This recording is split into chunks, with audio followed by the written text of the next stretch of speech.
नीतीश सरकार ने, एनडीए सरकार ने बाहर से आने वाले मजदूरों के साथ हत्यारा सलूक पेश किया है।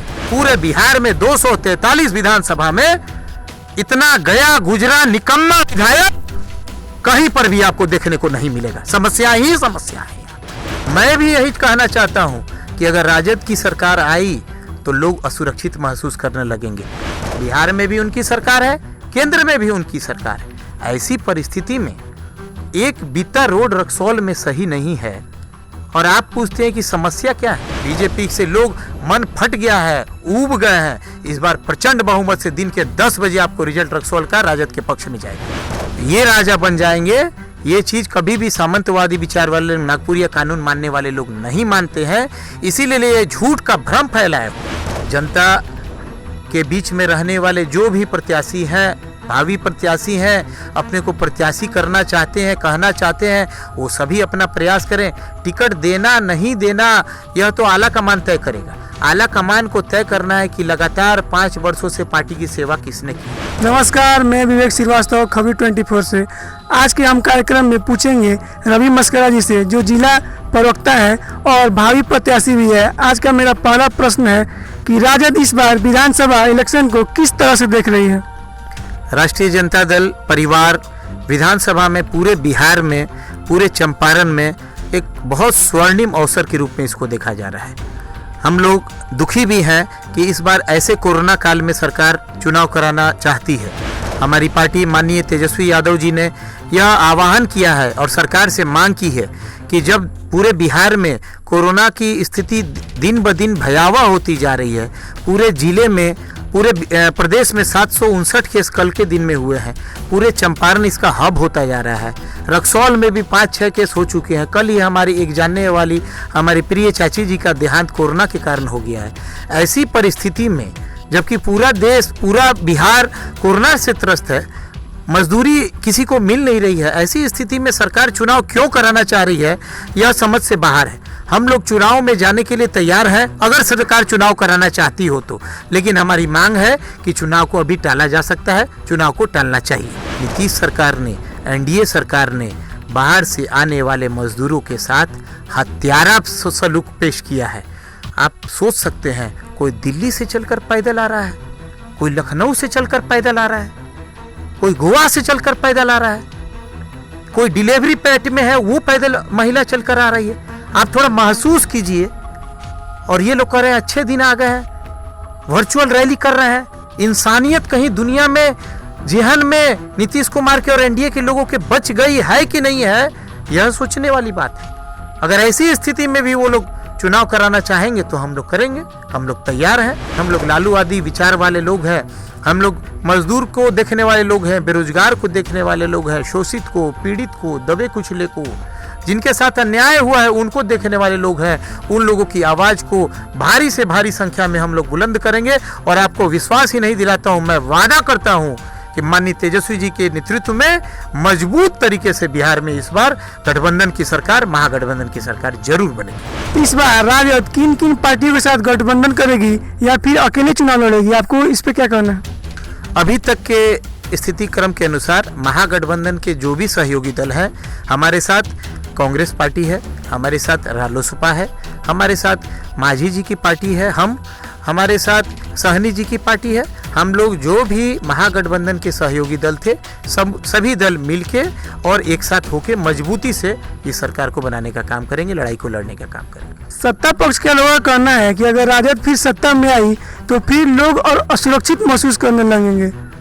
इस पे आपको क्या विचार है इसका। बहुत अच्छा सवाल आपने पूछा है। मैं भी यही कहना चाहता हूँ कि अगर राजद की सरकार आई तो लोग असुरक्षित महसूस करने लगेंगे। कौन असुरक्षित महसूस करने लगेंगे? जो मजदूर रास्ते में आते समय मर गया है वो असुरक्षित महसूस करेगा। जिसको मनरेगा में रोटी नहीं मिल रही है वो असुरक्षित महसूस करेगा। जिसका बीपीएल कार्ड, एपीएल कार्ड नहीं मिला है सो असुरक्षित महसूस करेगा। जिसको रक्सौल में रोड नहीं बना हुआ है सो महसूस करेगा। जो आदापुर से रक्सौल आते समय, डंकन अस्पताल आते समय बीचे में रोड पर डिलीवरी हो जाता है, वो असुरक्षित महसूस करेगा। जो ओवरब्रिज की समस्या के कारण 2-2 घंटा जाम में फंसे रह जाते हैं, वो असुरक्षित महसूस करेगा। जो क्रिकेट खेलने वाले बच्चे, यहाँ पर एक अदद प्लेग्राउंड नहीं है, वो असुरक्षित महसूस करेगा। जो एक PHC सरकारी अस्पताल यहाँ पर नहीं है, वो असुरक्षित महसूस करेगा। कौन असुरक्षित महसूस करेगा? उनके दलाल असुरक्षित महसूस करेंगे, बड़े पूंजीपति असुरक्षित महसूस करेंगे, बड़े बड़े व्यापारी असुरक्षित महसूस करेंगे।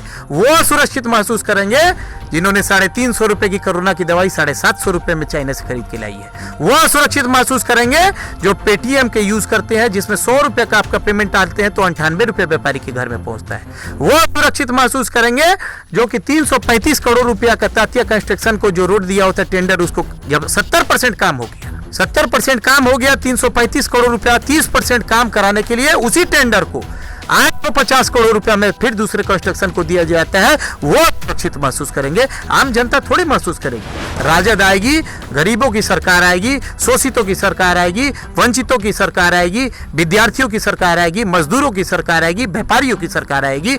अच्छे दिन आएंगे जब राजद की सरकार आएगी। इस बार रक्सौल विधानसभा में किन किन मुद्दों को आगे रखकर आरजेडी चुनाव लड़ेगी?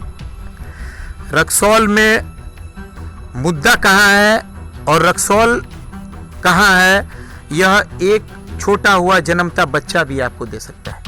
आप यहाँ तक आने के लिए महसूस किए होंगे, जिनके पास मोटरसाइकिल है उनको रोज मोटरसाइकिल धोना पड़ेगा, जिनके पास गाड़ी है उनको रोज गाड़ी धोनी पड़ेगी, जिनके पास चप्पल है उनका रोज चप्पल टूटता है। रोड पर जाने के लिए एक अदद रोड नहीं है। उस समय में जब 5 बार के उनके माननीय विधायक जी हैं और 6 बार के लगातार सांसद परिवार के लोग हैं, साथ ही साथ डबल इंजन की सरकार है, बिहार में भी उनकी सरकार है, केंद्र में भी उनकी सरकार है। ऐसी परिस्थिति में एक बीता रोड रक्सौल में सही नहीं है और आप पूछते हैं कि समस्या क्या है?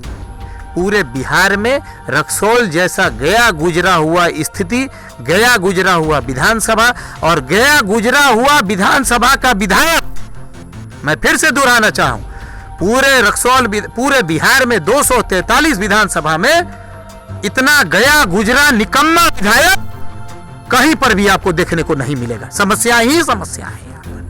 आपको क्या लगता है कि रक्सौल की विधानसभा आखिरकार आरजेडी को क्यों वोट देगी? क्योंकि पहले यहाँ पे जो बिजनेसमैन थे वो काफी डरे हुए थे, वो राजद को फिर से लाना नहीं चाहते, ऐसा जनता बोल रही है। इस पर आप क्या बोलेंगे? ये कुछ लोग हैं, ये फिरका परस्त लोग हैं, ये लोग समाज को बांटने वाले लोग हैं, ये लोग अपने आप को समाज का आईना बताते हैं।